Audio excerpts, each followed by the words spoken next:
announce that in the last half hour the suspect has been arrested in the 4th District, and it has been confirmed. A citizen came into the 4th District Police Station, stated that they saw the suspect on a street called Manor.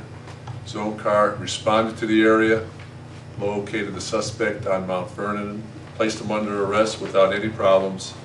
He was taken into the district, fingerprinted and identified, and stated that he was the suspect.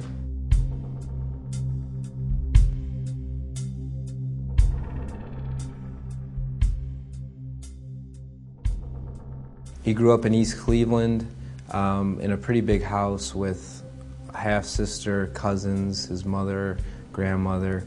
He seemed to have, from the outside, people who knew him on that street, a pretty normal childhood. 2 of his cousins did say there was some abuse going on. Where we kind of lost track of the details of his life was in the military. He comes back to East Cleveland, to that Page house in, I think, the mid-'80s, and it seems like he gets more involved in drugs and alcohol then, gets convicted of attempted rape.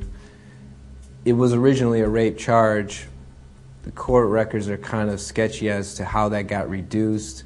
The prosecutors described a pretty brutal attack that involved strangulation and rape, but he was convicted of attempted rape, sentenced to 15 years, and again we lose a chunk of time. One thing that really spoke to me was the fact that he had been kept in prison for the whole time he was there, that despite some overwhelming evidence of the attempted rape he was convicted of, he continued to deny that it was not consensual. We have dedicated personnel checking all our missing person reports from June of 2005.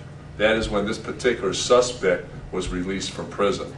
So he's released in 2005, and then he goes to live at Imperial, and at that point he's classified as a sex offender, and the frequency of his check-ins with authorities, I believe, changed because of changes in the law. There were several women who had previously reported to the police that they had been either assaulted by Anthony Sowell or that they had been assaulted and raped by Anthony Sowell. What's your feeling about the October 20th incident where a naked woman fell out the window, he came out the window, he was naked, 911 was called, fire department went, EMS went, police went on October 20th. And although that was only 10 days and some of these bodies may have been there a long time ago, should more have been done to either check him out or investigate further that maybe she didn't just fall out the window? What's your feeling about the way that October 20th call was handled? We're investigating that call, but what I know right now initially, that when that call came in, there was only 2 calls that actually came in to dispatch. One was for the female falling out the window. Fire department went there, EMS arrived, they assisted the victim into their wagon. Fire department interviewed Mr. Sowell just inside his residence.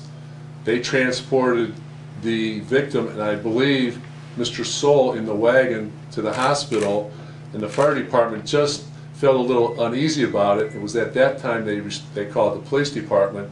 Police department responded in 3 minutes. Everybody had left the scene, so they in turn responded to Metro Hospital, where they interviewed the victim, who was in an x-ray room or a CAT scan room, and she stated that she was in the house, she was partying, they were doing coke, drugs, getting high. She was out on the upper balcony, dropped her keys. When she went to pick them up, she fell off the roof. They then were told by hospital staff that in fact her boyfriend was in the lobby. When they went out to the lobby, that was Mr. Sowell, and he gave them up with the same story that, yes, this is my girlfriend, we're partying all day, she missed her keys, went off the roof, that's why we're here. They contacted their supervisor, they related that information, and at that point they made it accidental injury. Should they have checked him out and said, wait a minute, this guy's a sex offender, maybe we should look further, or is that too much for, in fact, a routine call for not a routine call, but a call that for a police department as busy as yours? I'm just... Well, at that point, actually the officers that responded to the scene in the hospital were very diligent. They actually did a really good job. They interviewed the people, the staff at the hospital, the victim, and who came with the victim to the hospital in the wagon. And all the stories checked out. There wasn't any inclination that he was a sexual predator. that lured her into the house, that was never there. So they followed proper procedure. They even contacted their supervisor. So as far as I'm concerned, they did the right thing. At any point, that gal could have said, hey, wait a minute, but she did not. In the case of one woman, the assault was reported in December 2008. And that report was happened when the woman ran out of Anthony Sowell's house, down the driveway, down the street, and flagged down 2 police officers and told them that Sowell had assaulted her. She was bleeding. They took her to the hospital, followed the normal police procedures. A sex crimes detective followed up with her. I believe they followed up with her because part of her report was that he was tugging at her clothes and that he told her to take her clothes off. So the idea was that he was attempting to sexually assault her, although she said that she had not actually been sexually assaulted. She told the police she struggled with him and punched him and got away. So a detective followed up and interviewed that woman and also interviewed Anthony Sowell, and they decided that the woman was not credible to move forward with the case, somewhere between the police investigation and the prosecutor. There's a little bit of finger pointing back and forth as to who actually made that decision, and it's unclear whether a detective told a prosecutor she was not credible or whether a prosecutor heard the story and deemed her not credible. The second case stemmed from a report that a woman made that Anthony Sowell attacked her on September 22nd, 2009. What she told police was that she went to Anthony Sowell's home. She had known him for a while. They were drinking. She questioned him about a rumor that he had sexually assaulted another woman. According to what she told police, Sowell then became very agitated. He began choking her. He then proceeded to rape her until she passed out.